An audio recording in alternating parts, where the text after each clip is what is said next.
Conversar com o Rodrigo Valadares, deputado federal pelo União Brasil de Sergipe. Muito boa noite e obrigado por atender o nosso convite. Prazer recebê-lo aqui. Deputado, o senhor votou contra o projeto, para o aumento no número de deputados. A medida não corrige distorções históricas na representação federativa e aumenta o custo do Congresso, já considerado um dos mais caros do mundo. E isso no momento de pressão fiscal, com discussões sobre reforma tributária, corte de gastos, etc. Aliás, pergunto ao senhor, esse argumento de que não haverá um aumento no custo do Congresso, acho que não convence ninguém, né, deputado? Primeiro, agradecer aqui a oportunidade de estarmos podendo falar com o Ceará e com todo o Brasil. A gente sabe da potência do jornal para chegar em cada um dos locais do Brasil, e eu me somo aos 76% de brasileiros que também é contra essa medida. Seria muito incoerente da minha parte, o deputado Rodrigo Valadares, nós que sempre lutamos aqui em Brasília, e eu lá no estado de Sergipe, pela redução da máquina pública, pela redução dos gastos do governo, pelo enxugamento da máquina administrativa, por uma reforma administrativa. Seria muito incoerente da minha parte votar para aumentar o gasto público ainda mais com o Congresso Nacional, que é um dos mais caros do mundo. Não só o Congresso, o nosso judiciário, a Justiça Eleitoral do Brasil, a Justiça Trabalhista, mas isso aí é papo para uma outra oportunidade. Então seria muito incoerente da minha parte a gente votar para aumentar o número de deputados, aumentando assim também o gasto com a máquina pública, com o Congresso Nacional. Me somo à opinião dos brasileiros e é uma linha de defesa do nosso mandato. A gente precisa no Brasil, para diminuir a inflação, para diminuir o custo de vida dos brasileiros, para esse grande aparato estatal que nós temos, reduzir os gastos com a administração pública, reduzir os gastos com o Congresso Nacional, e é nessa linha que a gente trabalha aqui em Brasília, é nessa linha que a gente vota também com a nossa consciência e com a nossa convicção. Deputado, essa proposta passou pelo Senado e pela Câmara no mesmo dia, de forma rápida e, como a gente está vendo, sem reduzir o número de cadeiras de estados, digamos, super representados. Eu pergunto ao senhor, como é que foi esse bastidor dessa... Foi uma manobra política para preservar interesses regionais, Olha, exatamente isso. Cada um votou de acordo com as com seus interesses locais. Estados que perdiam vagas votaram para que fosse aumentado o número de deputados para que assim eles não pudessem perder essa vaga. E muita gente votou também para agradar os líderes do Centrão, que desejavam também aumentar o número de vagas. Então, foi isso que aconteceu. Eu gostaria que a mesma rapidez e celeridade nas duas casas estivesse num projeto muito mais importante, como, por exemplo, o projeto da anistia. Porque enquanto a gente votava o aumento do número de deputados, a gente tem aí milhares de brasileiros presos injustamente por participarem de uma manifestação. A gente gostaria de ver essa mesma celeridade.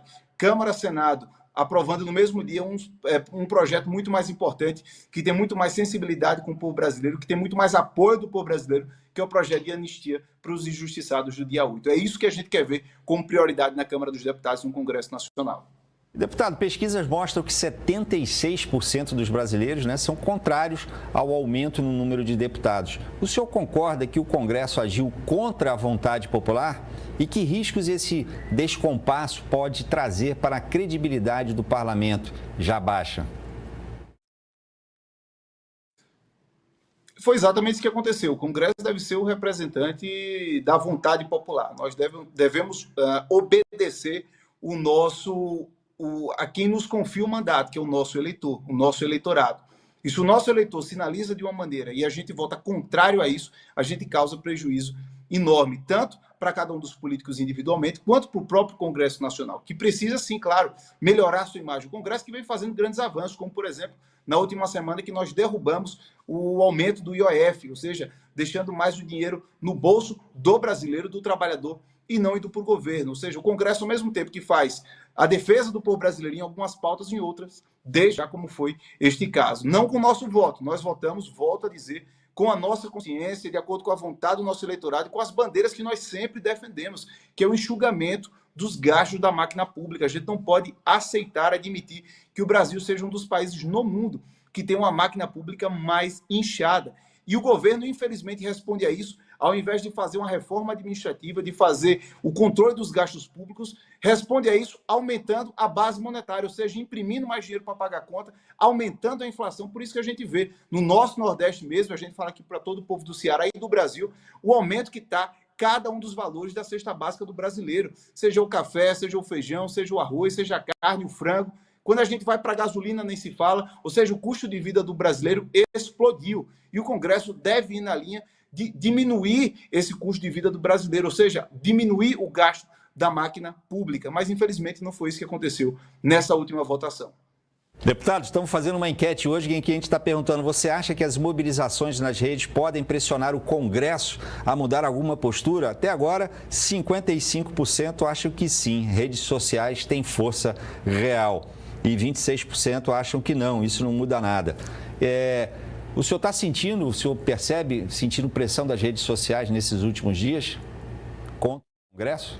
Eu vou lhe dar 2 exemplos que as redes sociais podem influenciar bastante na posição de congressistas. Eu vou dar um exemplo positivo e um exemplo ainda negativo. O primeiro positivo é o PL da censura, o PL 2630. O PL que iria ser aprovado no início da legislatura, que nós, desde o meu mandato anterior como deputado estadual, já advogamos contra, porque nós entendemos que o governo não pode censurar discurso na rede social. Infelizmente, o Supremo Tribunal Federal está indo por um caminho totalmente divergente. E nós conseguimos derrubar essas votações, ou seja, o PL 2630 da censura seria derrubado e foi retirado de pauta. Ou seja, a pressão popular na internet funcionou. Estava tudo combinado para aprovar e foi a pressão de cada um de vocês que fez esse jogo virar. Mas a gente ainda tem muito o que avançar. E eu volto a citar aqui o projeto da anistia para os presos do dia 8. Eu cito porque eu fui o relator na CCJ, eu sei da comoção popular, da importância que tem. Nós fizemos a pressão na rede social, nós fizemos as manifestações populares, nós conseguimos as assinaturas, mas infelizmente um jogo aí do governo, com alguns líderes partidários, conseguiu, por hora, enterrar esse projeto. E hoje é isso que a gente vê de maneira muito triste, de maneira muito descontente, desesperançosa. Um projeto tão importante sendo enterrado, sendo jogado lá para o Davi Alcolumbre, lá no Senado, que eu duvido que vá fazer alguma coisa por aquelas pessoas. Enquanto isso, enquanto a gente fala, aquelas pessoas estão lá presas. Então, as redes sociais, em determinados momentos, sim, podem fazer mudar esse jogo. Volto a dizer, o PL da censura. Mas, em determinados momentos, existe muita concentração de poder no Congresso brasileiro. E essa concentração dita a pauta, dita o que é aprovado e o que não é aprovado.